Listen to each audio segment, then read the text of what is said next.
talk about a mindset shift that I've had over the last couple months that, to be quite frank, I'm still working on, but it's a mindset shift that has allowed me to not only decrease my stress, but also allowed me to achieve more in my business, both in the short term. But I think this is something that will benefit me a lot on the long term that I want to share with you today. So the shift that I'm talking about is shifting away from chasing these outcomes, these results in your business, and putting results on a pedestal really, and feeling like you deserve some sort of outcome in your business by doing X, Y, and Z. Instead of doing that, then just shifting into focusing on the inputs and not caring about the results at all. And I'm sure you've experienced that yourself, or you know someone who's gone through that or is going through that right now, just chasing the outputs, the results, the success, not really focusing on the inputs. And a good example of this is just shiny object syndrome that I'm sure you know of. But before we get into everything, I just want to say welcome. If you're new to the channel, my name is Rasmus. Let me just introduce myself. I run Minix. It's a performance marketing agency where we specialize in helping e-commerce brands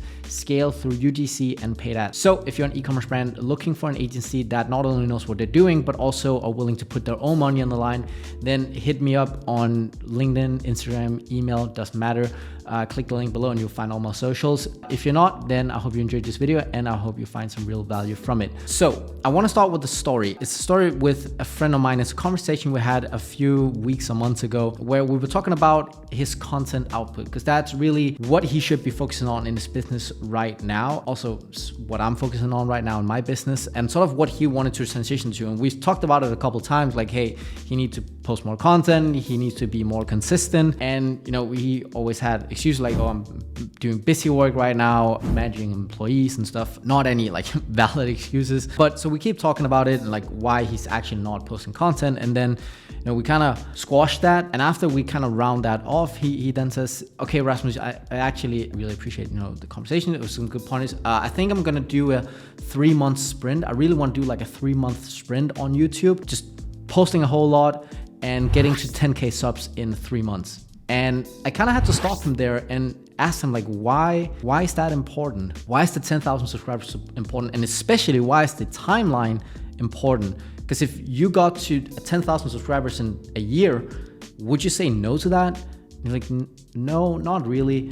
Well, why would you then stop after 3 months if you didn't hit your goal? Like, what happens if you don't hit your goal? Why are you chasing this goal? What's so important about the 10,000 subscribers? And mind you, he's like less than 100 or around 100 subscribers like I am right now.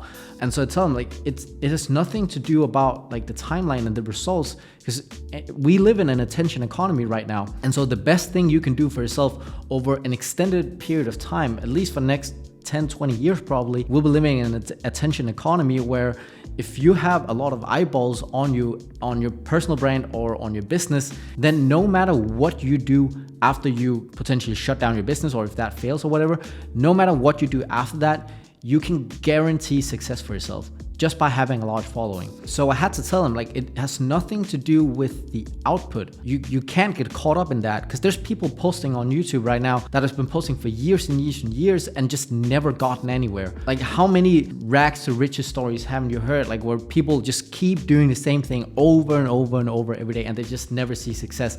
And you've heard the rags to riches. The mountain of failures is what you don't see, right? Like, you don't hear about the people who just kept going year after years after year, 5, 10, 15, 20 years, just dedicated their lives to some sort of business model, and they just didn't get success. But in the rags to riches stories, the only thing that's really congruent in all of those, regardless of like industry or person or whatever, is that they all just kept going at it, right? So the only way that you can guarantee that you won't get to somewhere in some period of time, right?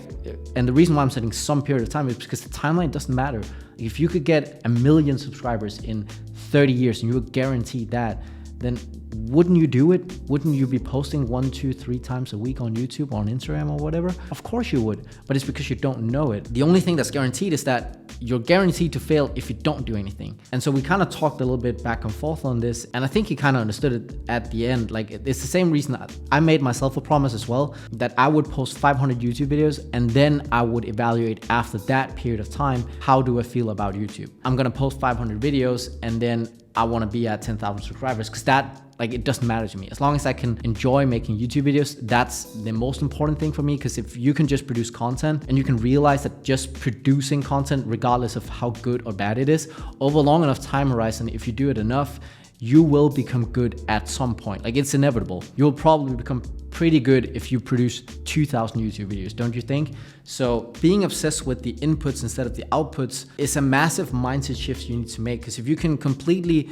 disregard any sort of output and any sort of result, then you can purely enjoy the inputs, and you can become obsessed with putting as much as possible into that machine to then feed you success at some point in time. Because outputs as well, like, they're out of your control.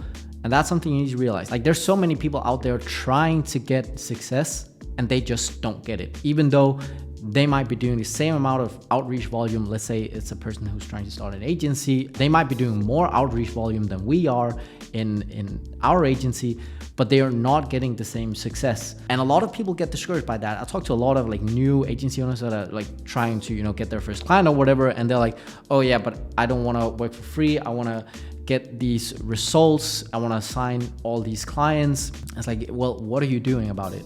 Like, I'm sending 30 cold DMs a day. Why don't you just send more? At some point in time, you'll probably sign your first client. Then you can get into business tactics. You should probably not charge your first clients if you have no idea what you're doing, but the inputs are in your control, right? You can control if you send 20, 30, 40, 50, 100, 500, 1,000, 2,000 DMs or emails, or spend X amount of money on ads or whatever a day. You can control that. You cannot control when people are in a buying mood and when they actually want to sign up for your service. And I've experienced this as well many times, like having bad months and suddenly I just have one day where it all just came together and I signed like 3 clients in 24 hours. I've had that before, right? And if you can detach yourself from the input or the output, and only focus on the inputs, then that will significantly decrease the amount of stress because you can control that. You can say, okay, great. This month I send 100 DMs, 100 emails, and I spend $500 in ads. Next month, I'm gonna try and double it. I don't care how many clients I close. If I keep improving the amount of volume I do and I can improve on the response rate or the open rate or whatever, at some point in time, you will get a client. And so that you can control. You can control how much volume you're doing. You cannot control the outcome of the actions you're taking. Personally, I believe that a large part of the reason why people want to get, from 0 to 10K or 0 to 100K in a very, very short period of time is because they see all these success cases online on Instagram and on YouTube from these people who, got massive success in a short period of time. But I'm here to tell you that if you're chasing that and you haven't gotten that hit yet, you need to realize that most likely it's just not in the cards for you. It hasn't been in my cards. Like, I'm no overnight success. I'm not even personally, I don't even think I'm making good money. But I do have people who reach out to me and like, oh, you're crushing it, like massive, you're getting massive success and whatever, because we do a few $100,000 a year in revenue. I certainly know a lot of people who's gone past me in terms of revenue and success in a way, way, way shorter period of time than I have. And we're talking like a few weeks here or a few months, surpassed my revenue. And yeah, it stinks a little bit, but it doesn't matter because you can flip that. You can flip the game. If instead of playing a game of, oh, I need to get to 10K in a month, right? You cannot control that 100%. I've been there. I've said that out loud. Like, oh, I want to get to 10K a month. And it's like, okay, great. If you then try and break down that month where I said, oh, I want to add 10K to my monthly revenue. It's like, okay, what did you do different? Nothing. I just hope. It was just like, oh, I just feel motivated in that moment, right? It's like, it is not like you practically, if you break it down practically and write out the numbers, you did the month where you have massive ambition versus the next month or the month before that, you probably didn't do a lot of things different in terms of volume, right? In terms of the inputs that you can control. You're just trying to get obsessed with the outcome, which is fucking irrelevant because it has nothing to do with it. If you can send 10,000 emails a day and 10,000 Instagram DMs and you have a little bit of IQ to just make like a nice email or a nice first DM and you can buy a course for that, I mean, don't you think it's pretty unreasonable if you wouldn't sign a client, right? I personally believe so. So you can stack the odds in your favor, but even if you don't become the next overnight success, realize that's normal. The overnight successes you see from all the like gurus or course guys out there where they're interviewing students like, oh, this guy went from 0 to 50K in 4 weeks or 8 weeks. That's not normal. I've been in the courses. That's not normal. There's so many more people who are not getting the success that you see online. They're just not worthy of interviewing. And it's completely fine. But you can flip the game. You can play a different game. You can play the game of time and patience. Because if you can just stick to what you're doing for 5, 10, 15 years, you can go from, oh, it's highly unlikely that you'll get to 100K per month in 4 weeks, but it's highly likely that you can get to 100K per month in 10 years. And does it matter what the timeline is? Would you seriously look at yourself in 10 years time and say, oh fuck, I'm only making 100K per month? Probably not. If you thought back to the spot you're at right now, you'll probably say, oh, I did okay. 100K per month is a lot of money, right? So you need to flip the game from, oh, quick success, focus on outputs and being stressed about it because it adds nothing to your life. There's nothing more peaceful than just looking at things and saying, okay, what am I doing? Objectively, you need to live in an objective world. Like objectively, what are you doing? If you're sending 100 emails and 100 DMs a day, well, how can you send 150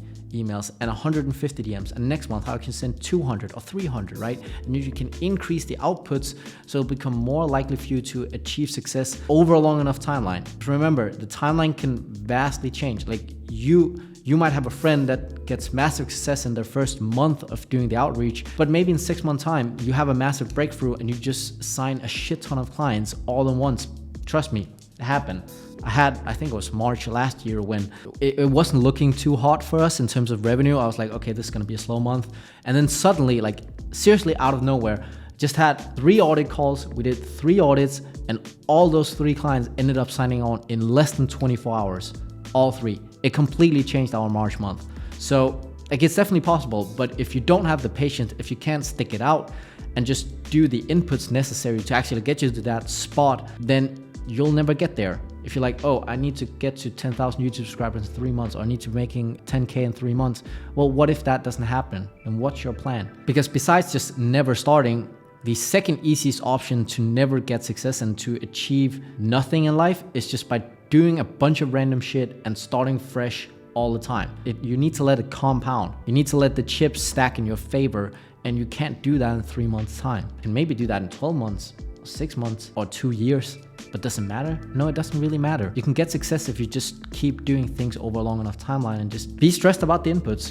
Be stressed about, why am I not sending more Instagram DMs? Or why am I not sending more emails on a daily basis? That you should be stressing about, but you shouldn't be stressing about how many clients you're signing on, because that is to a large extent out of your control. So yeah, ending it here. I hope you found some real value from this. This is something I'm still working on personally, but I will say it's a lot less stressful, as I said. It provides more clarity. You can live in a more objective world where you can reward yourself and feel good about what you actually provide to your business and to the world, instead of trying to feel good about some external factors that might be affecting your bank account. Because to be quite frank with you, saying that you want to close 10, 20, 30K this month doesn't change anything. But what can change your economic situation is how much are you actually putting into the machine, how much you're feeding the machine, right?